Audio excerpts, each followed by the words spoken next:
Ma'am, please unmute. Tell the court your name. Taquela Ajima Bates. Thank you. All right, and Ms. Bates, now you can start your video, please. Oh, okay. All right, and then Ms. Stevenson, did I send you something on Bates? I think I did get something from Ms. Bates. Let's see. Oh yeah, I did too. I have a file. Let me see what it says before I send her. Oh well, yeah, you put a plus sign on there.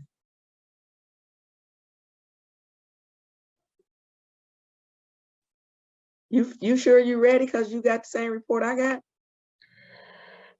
Yes, I am, Your Honor. I had a chance to talk with Ms. Bates. Ready to give it a try.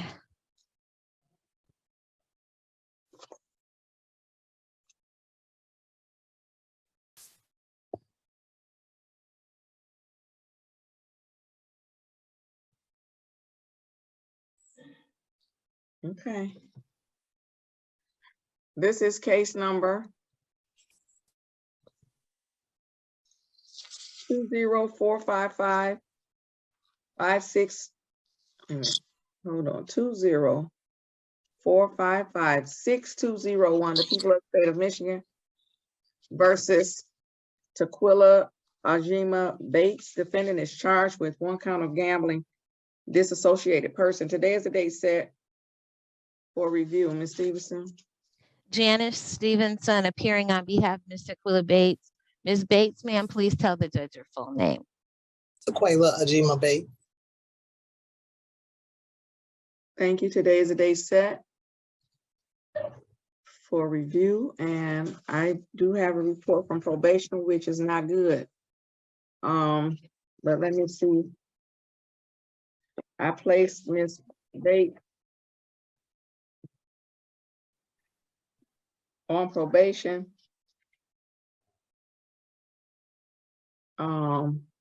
October 6, 2022 for 12 months. And she was ordered to attend Gamblers Anonymous, Gamblers Counseling, paid $510, and then I converted $310 of that, which I should have converted 300. Anyway, I converted $310 to 31 hours of community service. And then I continued her for review April 4th. On April 4th, she failed to appear. We rescheduled it instead of issuing a warrant for her arrest. We rescheduled it for today, May 16th. And then here we are with a bad report. So the report says that she has a balance still of $201. She completed Gamblers Counseling. She has failed to provide proof of Gamblers Anonymous, and she has failed to report or contact probation. Ms. Stevenson. So, I thought that Ms. Bates had been in contact with probation, Your Honor. So I don't have anything to say about that. Through my conversation with Ms. Bates, she unfortunately was under the incorrect impression that she only had to do Gamblers Counseling.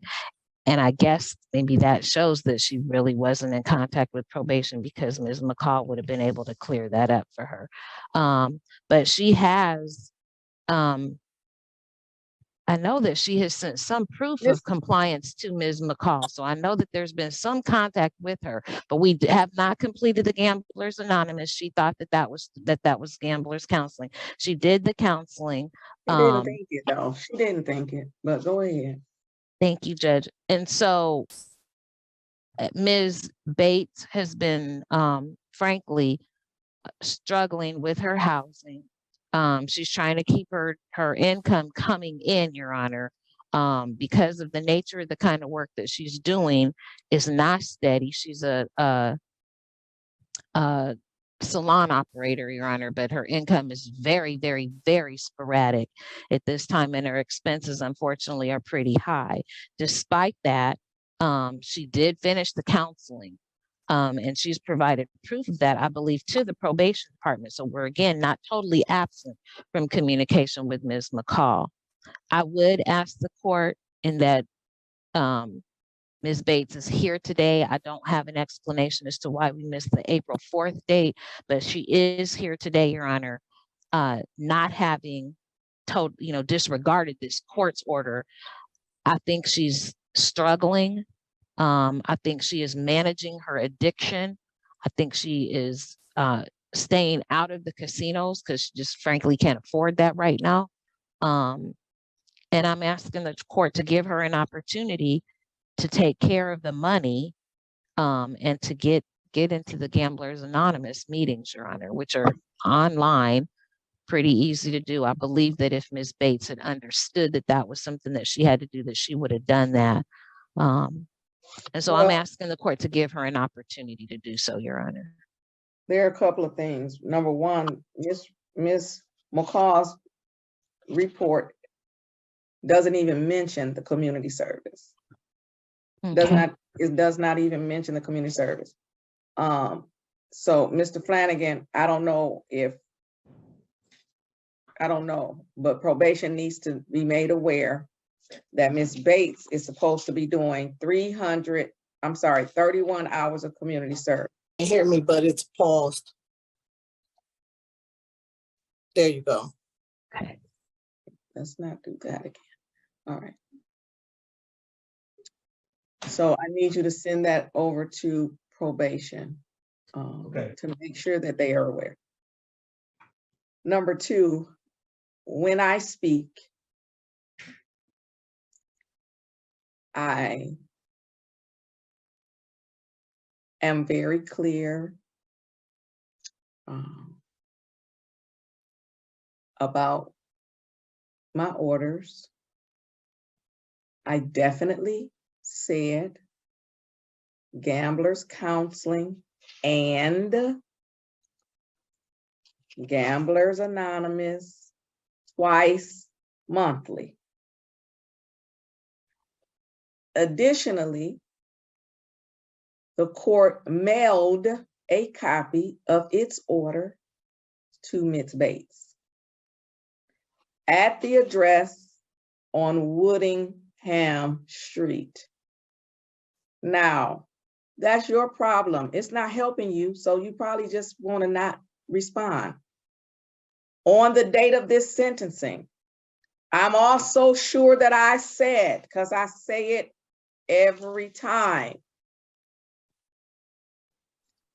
we will mail a copy of the court's order to the address that we have on file or to the address that is going to be provided by the defense attorney. We're not going to hunt her down to try to find out where she lives. So if the address was not correct, then it should have been corrected.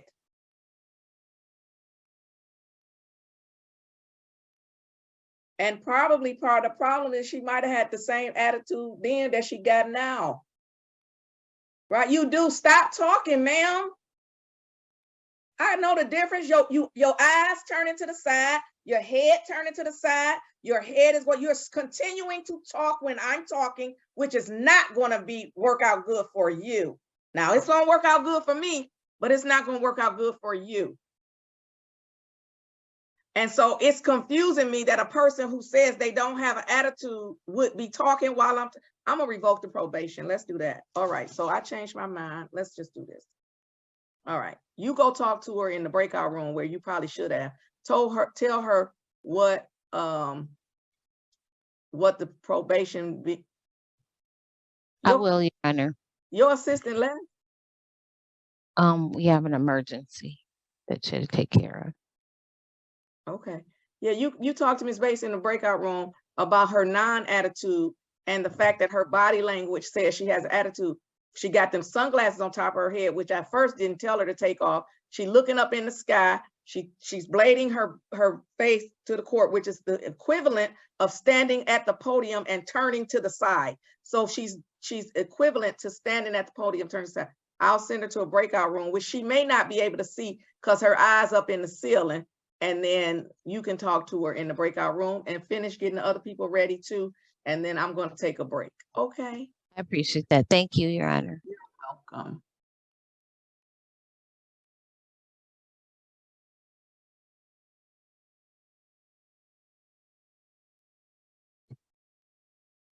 All right, and recalling case number 204556-201. People of the state of Michigan versus Tequila Ajima Bates. Ms. Stevenson.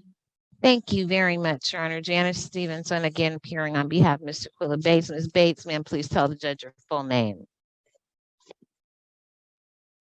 You have to unmute for us, son.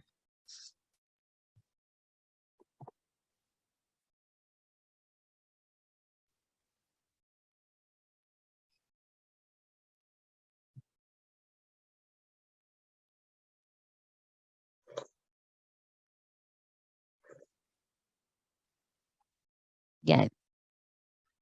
Are you able to unmute?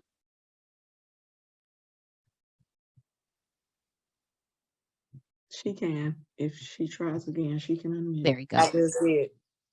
Tequila Ajima Bates. Ms. Stevenson, I already said what I said. I understand, Your Honor, and I am asking the court to reconsider its order to revoke probation. And I would ask the court again to give Ms. Bates an opportunity to come fully into compliance. We would apologize to the court, Your Honor, and just kind of set a frame of reference for the court here. And I would take responsibility in part, Your Honor. Ms. Bates has had a lot of issues going on, Your Honor, which are kind of personal in nature. So I was hoping. Too. I got a lot of personal issues going on. Me too. Me I too. mean, And just a lot. I mean, a lot. It's just overwhelming at times. Okay. And so I'm thankful for the court's ability. I'm thankful for my own personal ability. I'm thankful for the ability of everybody who has a lot going on, but is able all the time really to make sure that our frustrations are not improperly projected. And I think that that's a skill that Ms. Bates is going to continue to work on. She is under, I have issues going on right now, Your Honor, but I'm not struggling with homelessness. I'm not struggling with the state interfering. It doesn't matter. It doesn't matter what you're struggling with. Your struggle is your struggle. Yes. My struggle is my struggle. Ms. Bates' struggle is her struggle. Mr. Flanagan's struggle is his struggle. We all have struggles. If you knew what Mr. Flanagan was going through right now, you might double back and be like, oh, okay. We all have struggles, but he comes to work every day with a pleasant attitude, with a just helpful, just on top of his job, all of this. So we all got struggles. I've been homeless. So telling me she's struggling with homelessness, what that mean to me? When I was homeless, I wasn't somewhere just taking it out on other people. And I was being nicer. I was being nicer because I was thinking they're going to let me stay here this summer so I could take these classes. Oh, they're going to let me room with them, even though I can't match up to the whole rent so I could take these classes. So I won't be somewhere living under the viaduct. Okay, we got struggles. Let's go. And I'm thankful that the court has the wherewithal. I'm thankful that Mr. Flanagan has the wherewithal. I'm thankful that I have the intestinal fortitude, Your Honor, to be able to make sure that I do not improperly project my frustrations upon other people. And I am looking forward to the time when Ms. Bates will be able to do that as well. She understands that you have not created the situations that she has to deal with, and she understands that it's not appropriate for her to do anything other than do everything in her power and that beyond her power to move successfully through this probation. With that, Your Honor, the crime with which Ms. Bates is convicted, Your Honor, is a crime in which I would just argue she's the only victim. I wouldn't argue but- that, because whoever living with her might be victim too. Whoever living with her might be a victim too, which is why they make it a crime, because they're trying to save people from themselves. So when you go gamble away your money, but you're supposed to be paying your bills, you're not the only victim. You are not the only victim. Society becomes a victim. The people that depend on you become victims, which is why they make that a crime. But go ahead, Ms. Stevenson. I think they make it a crime, Your Honor. I would, based upon what members of the Attorney General's staff told me, is they call themselves helping people. And so They Ms. don't know. Bates- They're not the legislatures. They are the Attorney General office. It's a crime Okay. because after a while, she gonna start robbing people to gamble. They make it a crime so it could stop other things from happening. But go ahead. I And keep on interrupting you today. Thank and you, Judge.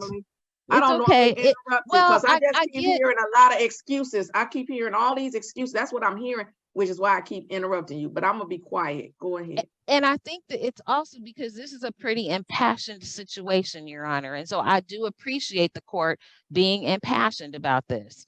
I just want the court to give Ms. Bates the opportunity to continue toward compliance, Your Honor. I just want the court to let her get the gamblers anonymous out of the way. I want the court to give her an opportunity to do the community service. I want the court to recognize the gamblers counseling that she has already completed, Your Honor, so that she's not a person who's taken a gambling addiction to the next level and absolutely ruined her life and the lives of others that are dependent upon her. Ms. Bates, I don't want the court to be left with the impression that I'm providing an excuse, but I do want the court to understand that Ms. Bates is struggling, that she's struggling with meeting basic needs, Your Honor. That's not the court's fault.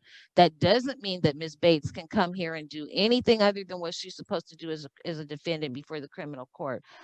But she has a lot going on. And so she's not trying to be disrespectful to this court. She's not trying to present as somebody who has an attitude. She's trying to keep her life together. She's trying to run that business. She's sleeping in the place of her business, trying to figure out where she's going to eat, trying to keep the business going, trying to be a mother, trying to get housing, and trying to get done with this probation and succeeding to an extent. She's not finished with it, but she has not just blown the probation off. And I asked the court to give her credit for what she's done, and I asked the court to give her an opportunity to keep moving it forward. Her struggle, as I agree with the court completely, her struggle is her struggle. And I think she's doing what she can do. She's got to do a little bit better, but she's working on it. I think she's doing what she can do to manage her struggle. So, and I'm asking the court to give her an opportunity to continue, Your Honor. At the end of the day, I placed Ms. Bates on a 12-month probationary period in October.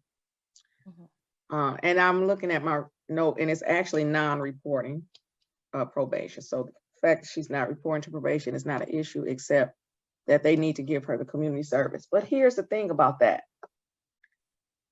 Today wouldn't have even been an issue if Ms. Bates had come on here respectful. She started shaking her head from the very beginning when I was first talking and I said she missed that April date. She's shaking her head like she didn't miss the April date when everybody on here except her know that she missed the April date. Her probation order, her review date was December 20th. And then whenever we came, I wrote on her probation order. Let me see what date that was. Yeah, December 20th was her review. Then I said I would continue it to April 4th, probably because you all said, can I continue it so she could be ready at the halfway point? We continued it to April 4th. She didn't come. I was here, you was here. The court reporter was here, the clerk was here, everybody was here. Ms. Bates didn't come. I didn't issue a warrant for her arrest I rescheduled it. I rescheduled it to today, which is why it is on the docket for 10:05, because that indicates to the court that she failed to appear the last time. And when I said that originally, she was shaking her head like that didn't happen. Well, we all know that it did happen. Ma'am, put your hand down. Put your hand down. It's my turn. We're not in school. And then that would have been okay. You're giving the report, and then I say what I'm saying. She still has 6 whole months on the original probation. So it wouldn't even be an issue. If she had not projected her frustration about her life onto me and this court, which has nothing to do with her situation and her life, it would have been a routine, continue the matter to the final review date. Routine. Then when I acknowledged, or I don't know if acknowledge is the word that I really intend to use, but when I pointed out that Ms. Bates had an attitude, because I know attitude when I see it, because I know what it means when you're looking up in the ceiling like this.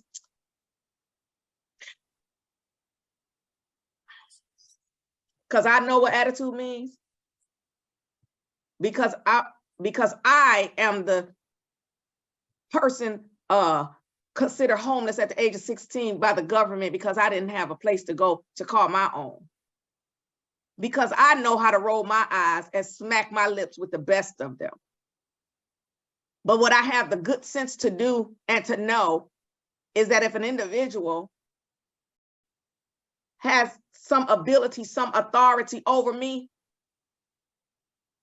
if an individual has a mechanism to make my life worse because of a situation that I put myself in, then I'm not gonna smack my lips and roll my eyes. That would be like getting stopped for speeding and then smacking my lips and rolling my eyes at the officer because they're doing their job and they pull me over and stop me. He didn't tell me to speed, he or she.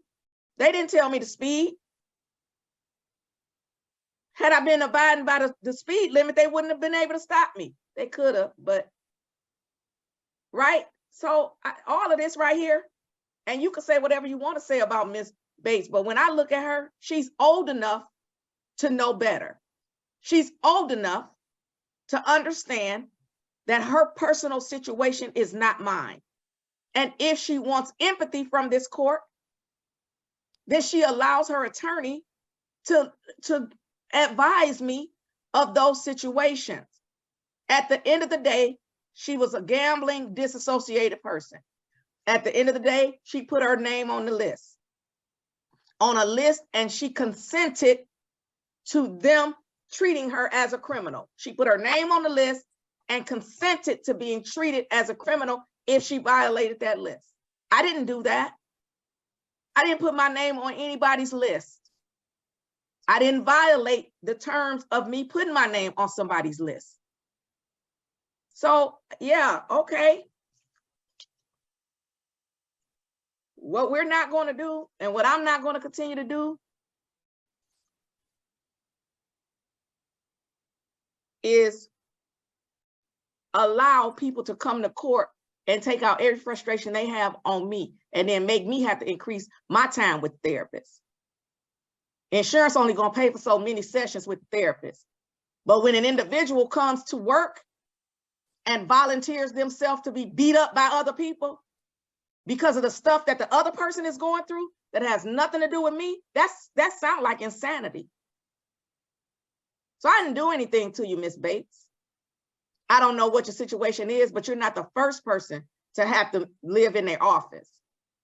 And you won't be the last person to have to live in their office. You're not the first person that had to struggle and figure out where they were going to live. And you're not the last person.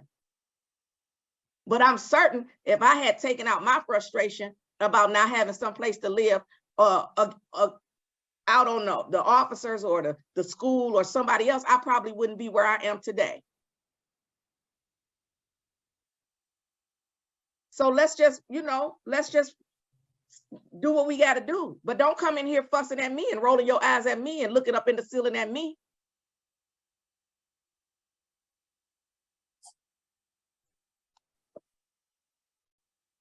So the only reason I said I was going to revoke the probation is because I was clear that Ms. Bates did not want to participate based on her attitude, based upon her continuing to talk while I was talking. And but for the fact that she was muted, she would have been over talking me.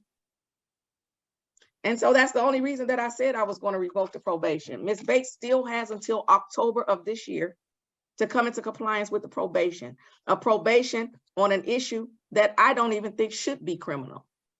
So let's get that correct. So on an issue that I don't think should be criminal, that there should be some other way to assist people who have gambling addictions. It's the same that I feel about drug addiction. However, once you step in the courtroom, it is criminal. It's criminal. I didn't make it criminal. And in this case, as I said, I didn't put my name on a voluntary list. So we're going to continue the probation to its conclusion. But let me be clear. If you're not able to keep your emotions under control, it probably would be better for you just not to come to court. Because if you come to court and your emotions are not in control, it would be a shame to go to the Wayne County Jail. And if somebody asks you what you in for, you say gambling, or you say, because I couldn't keep my emotions under control when I went to court. I don't come to work to get beat up. I don't come to work to be disrespected. I don't come to work to have people overtalk me and roll their eyes at me and all of that. I don't do that. I don't wake up in the morning cheerful about my job and say, oh, I cannot wait to get to work so the people can go off on me, so the people can clown me, so the people can act like I'm the reason that they're in court. Nobody does that. It's not enough money. I don't make enough money. I'll continue her to the final review. Mr. Flanagan, what's her final review date? October 5th, Your Honor.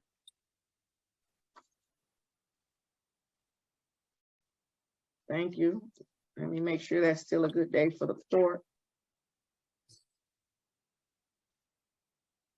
October 5th is a Thursday. Does it have a time on it? No, ma'am. I'm going to set it at 1:30.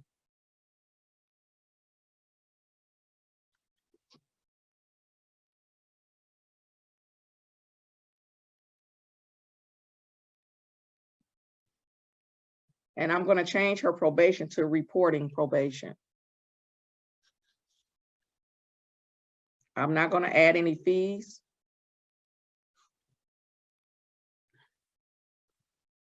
But I need her to be in touch with probation so that they can make sure she does the community service and get information about the Gamblers Anonymous if she needs it. Anything further?